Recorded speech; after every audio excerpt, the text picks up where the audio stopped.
तो आज हमारा टॉपिक है राणा मोगल 1421 से 1433 ईस्वी तक राजा रहता है और कहा जाता है कि राणा लाखा के समय एक बार रह गई थी। कहा जाता है कि राणा लाखा जैसा कि हाड़ौती की हाड़ा रानी से उसकी शादी होती है और कहा जाता है कि किसी बात पर बहस हो जाती है और कहते हैं कि चित्तौड़ रूप से तो हमारा हाड़ा वाला किला अच्छा है और कहा जाता है कि वह बूंदी पर आक्रमण करने के लिए तैयारी करता है, लेकिन इनके वीर सेनानायकों ने एक नकली किला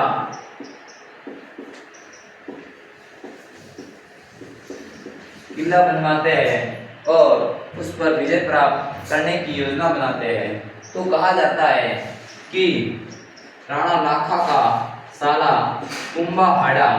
उस नकली दुर्ग के लिए भी उनके वीर सैनिकों से लड़ाई की थी। तो कहा जाता है कि जो बूंदी के हाड़ा थे बहुत ही ताकतवर वीर साहसी थे, जो कि नकली दुर्ग के भी लिए लड़ गए थे। तो जैसा कि हमें विदित है कि राणा मोगल उनकी मृत्यु के बाद मेवाड़ का अगला महाराणा बनता है। तो इनके पिता का नाम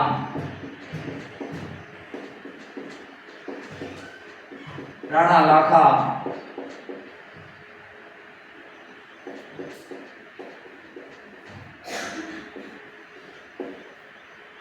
माता हंसाबाई, इनकी रानी सौभाग्यवती, आबू परमार की राजकुमारी थी और कमलावती का भी जिक्र होता है। तो कहा जाता है कि राणा मोगल जो जैसा कि विदित है कि राणा मोगल हंसाबाई का पुत्र और मारवाड़ की शर्त के अनुसार चुंडा अपने राज्याभिषेक का या राजगद्दी का परित्याग कर देता है और अगला राजा जो कि हंसाबाई से पैदा हुआ मोगल उदयपुर का महाराणा बनता है। और जैसा कि विदित है कि महाराणा मोगल के समय हमें ज़्यादा तो जानकारी के बारे में इतनी नहीं मिलती है, फिर भी मोगल ने जो अपने पिता के जो राजमहल के जो कार्य थे, जैसा कि वहाँ माइंस दूसरी निकलती आर्थिक संपदा अच्छी थी, तो इनके समय जो अपने पिता के जो राजमहल के जो भी कार्य थे वो पूरा किया और जो कि मेवाड़ के महाराणा अपने आप को एकलिंगनाथ के दीवान मानते हैं। तो उसके चारों ओर परकोटा महाराणा मोगल द्वारा बनवाया गया था और इसके अलावा महाराणा मोगल ने जो कि इनकी एक रानी गौरंबिका के नाम से एक बावड़ी का निर्माण करवाया था। गौराम्बिका के नाम से एक बावड़ी का निर्माण करवाया था और उस बावड़ी के आस पास एक अभिलेख मिला है जो श्रृंगी ऋषि का अभिलेख है। तो हमें इस अभिलेख में बहुत सारी जानकारी मिलती है। तो इस अभिलेख में राणा आमिर से लेकर मोगल तक की जानकारी इसमें दी गई है और साथ ही कहा गया है कि इसमें राणा मुगल ने नागौर और गुजरात के शासक अहमद साहब को भी हराकर अधिकार कर लिया था। तो श्रृंगार ऋषि अभिलेख में ये हमें जानकारी मिली है। और इसके अलावा हम इनके बारे में और जानकारी के रूप में ये कहा जाता है कि इनके द्वारा निर्माण कार्य में जो कि जैसा कि विविध है कि 997 का हस्तिकुंड अभिलेख धवल राठौड़ जो पाली में मिला है, तो इसमें राजा मुंज के चित्तौड़ मेवाड़ के आक्रमण की देता है और इनके पुत्र पौत्र जो कि भोज परमार द्वारा चित्तौड़ में त्रिभुवन नारायण मंदिर का निर्माण करवाता है। तो उसी मंदिर का नाम बदलकर मोगल समधी से स्वर या मोगल मंदिर इसका पुनर्निर्माण करवाने के बाद समधीश्वर या मोगल मंदिर इनका नाम रख देता है। इसके अलावा कहा जाता है कि इस मंदिर के पास एक तालाब का निर्माण भी मोगल द्वारा करवाया जाता है। और अपने भाई बाघ सिंह के नाम से भी एक तालाब का निर्माण उदयपुर के आसपास ये करवाते हैं। तो इस प्रकार इनके निर्माण कार्य में ये बहुत सारी जानकारियां हमें इन अभिलेखों से मिलती है। तो जैसा कि कहा जाता है कि मोगल राजा बन जाता है और इनकी माता हंसाबाई, और इनका जैसा कि हम पढ़ते हैं कि इनका प्रथम संरक्षक, क्योंकि ये 13 वर्ष की आयु में ही मेवाड़ का शासक बनता है, तो इसका प्रथम संरक्षक राव छुंडा जैसा कि प्रतिज्ञा के अनुसार वह अपने कर्तव्य का पालन करता है। लेकिन कहा जाता है कि इनकी माता हंसाबाई को छुंडा की ईमानदारी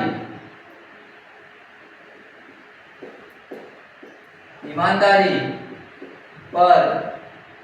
संदेह करती है और कहा जाता है कि यह कहती है कि समस्त राज कार्य इन समस्त कार्य इनके द्वारा किए जाते हैं और इनके मन में सत्ता रखने की इच्छा है। तो कहा जाता है कि राव छुंडा वहां से नाराज होकर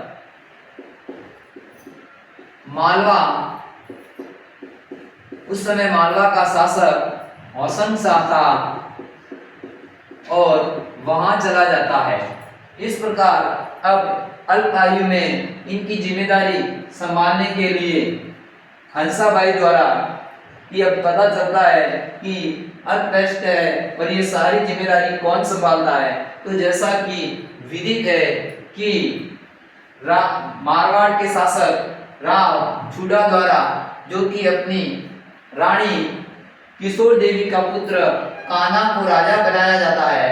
और कान्हा की मृत्यु के बाद में एक सत्ता नामक वह राजा बनता है। तो कहा जाता है कि अपने बहन हंसाबाई से मेवाड़ से सेना का सहयोग लेकर मारवाड़ पर अधिकार कर लेता है और रणमल मारवाड़ का शासक बन जाता है। और हंसाबाई के कहने पर कुछ समय बाद इसका दूसरा संरक्षक रणमल बनता है। और रणमल के समय ही कहा जाता है कि राणा मोकल के समय जैसा कि उसने गुजरात नागौर पर विजय प्राप्त की थी, तो इसी के संदर्भ में जो कि गुजरात का शासक मेवाड़ पर आक्रमण करने के लिए एक बड़ी सेना लेकर वर्तमान जिलवाड़ा जो राजसमंद जिले में है, और ये पाली और राजसमंद के बॉर्डर वाला एक गांव है, वहां पर दोनों तरफ सेना लेकर आ जाते हैं। तो कहा जाता है कि जैसा कि हमने पढ़ा कि एक राजा था छत्र सिंह, छत्र सिंह की एक दासी खातिन, जिसके दो पुत्र चाचा और मेरा हुए। तो कहा जाता है कि ये राणा मोगल की सेना में ही थे, लेकिन किसी बात पर विवाद हुआ होगा, तो चाचा और मेरा मोगल का बदला लेना चाहते थे, और इस बदले में सहयोग देने वाला इनका ही एक सिपाही या सेना नायक कह सकते हो, मेपा पवार बनकर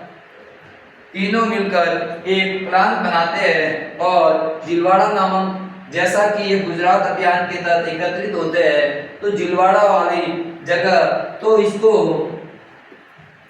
जिलवाड़ा हत्याकांड भी कहा जाता है। तो कहा जाता है कि ये शाही सेना और इनकी सेना के जो अपने शिविर में बैठे थे, और धोखे से साचा और मेरा मेवा परिवार के कहने पर और प्लान के अनुसार मोकल की हत्या कर लेते हैं, और मोकल की मृत्यु हो जाती है। और कहा जाता है कि जब इनकी हत्या होती है तो राणा कुंभा वहीं थे, तो कहा जाता है कि विश्वसनीय सिपाहियों द्वारा वहां से इनको ये संदेश दे दिया जाता है कि कुंभा यहाँ से भाग जाओ, नहीं तो मोकल तो मारा गया है, अब तुम्हारा नंबर है। और महाराणा जो मोकल, ये महाराणा कुंभा अगला राजा बनता है, वह वहां से चला जाता है। लेकिन कहा जाता है कि इनकी मृत्यु के बाद राणा मोकल की एक रानी कमलावती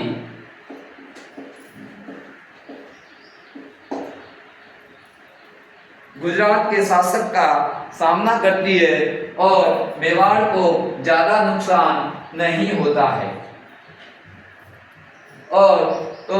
हमें मुगल के बारे में तो एक बार वापस इसके बारे में थोड़ा सा बता देना चाहूंगा। मुगल 1421 से 1433 को राजा बनता है, और इसका प्रथम संरक्षक राव चूड़ा होता है, लेकिन इसकी माता हंसाबाई को इसकी ईमानदारी पर शक होता है, और वह नाराज होकर मालवा होशंग शाह के पास चला जाता है। और दूसरा संरक्षक रणमल बनता है, जो कि मारवाड़ के सहयोग से ही कान्हा की मृत्यु के बाद में वहां का शासक सत्ता बनता है। तो मेवाड़ की सेना की सहायता से मारवाड़ का राजा बनता है, और रणमल इनके सहयोग के लिए यहाँ आ जाता है। और जैसा कि मोगल की शादी रानी सौभाग्यवती आबू परमार से हुई थी, तो इसी का पुत्र महाराणा कुंभा हुए, और कहा जाता है कि इनके निर्माण कार्य में एकनीकनाथ का परकोटा बनवाया, और श्रृंगार ऋषि का अभिलेख, जहां पर अपनी रानी गौरांबिका के नाम से एक बावड़ी बनवाई, और वहां पर श्रृंगी ऋषि अभिलेख में हमें वहां पर इन्होंने बहुत सारी जानकारी राणा हमीर से लेकर मोगल तक की उनकी महत्वपूर्ण उपलब्धियों की जानकारी मिलती है। और जैसा कि विदित है कि परमार राजा भोज ने त्रिभुवन नारायण मंदिर चित्तौड़गढ़ दुर्ग में बनवाया था, तो इनका पुनः निर्माण कर इसका नाम समधीश्वर महादेव या मोगल मंदिर इनका नाम दे दिया, और इसके पास ही एक तालाब का निर्माण मोगल द्वारा करवाया जाता है। और इसके अलावा अपने भाई बाघ सिंह के नाम से भी एक तालाब का निर्माण करवाया जाता है। और फिर जैसा कि श्रृंगी ऋषि अभिलेख में उल्लेख है, यहाँ प्रमाण मिला है, होसन शाह गुजरात को इसको हरा देता है और नागौर पर भी अधिकार कर लेता है। तो इसी की विधि दूसरी बार 1433 ईस्वी में गुजरात का शासक आक्रमण करने के लिए आता है और राजसमंद में एक गांव है जिलवाड़ा, जो कि राजसमंद और पाली के बॉर्डर का गांव है। वहां पर दोनों की सेना का पड़ाव होता है और दोनों के बीच ईर्ष्या पूर्व कहा जाता है कि चाचा और मेरा से कोई मोकल की पहले कोई विवाद या कोई दुश्मनी हुई होगी, तो चाचा और मेरा मेहपा परिवार के कहने पर एक प्लान बनाते हैं और धोखे से मोगल की हत्या कर देते हैं। और कहा जाता है कि उस समय जो कुंभा भी वहीं था, तो कहा जाता है भाई कुंभा यहाँ से भाग सके तो भाग, नहीं तो मारा जाएगा। और मोगल की तो हत्या हो गई है और कुंभा वहां से भागकर चला जाता है। और कहा जाता है कि उसके बाद में सेना का नेतृत्व उनकी रानी कमलावती द्वारा किया जाता है, जो कि मेवाड़ को ज्यादा नुकसान नहीं होता है। और मैं कहना चाहूँगा जो कि हमारे साथी बंधु और जो लोग आरओ और ईओ का एग्जाम दे रहे हैं, उनको मेरी ओर से शुभकामनाएं और आपका उज्जवल भविष्य हो। और प्लीज मेरे द्वारा जो ये कंटेंट तैयार करके आपको बताया जा रहा है वह ज़्यादा से ज़्यादा पढ़े, ताकि आगे आने वाले एग्जाम में आपके लिए उपयोगी साबित हो सके।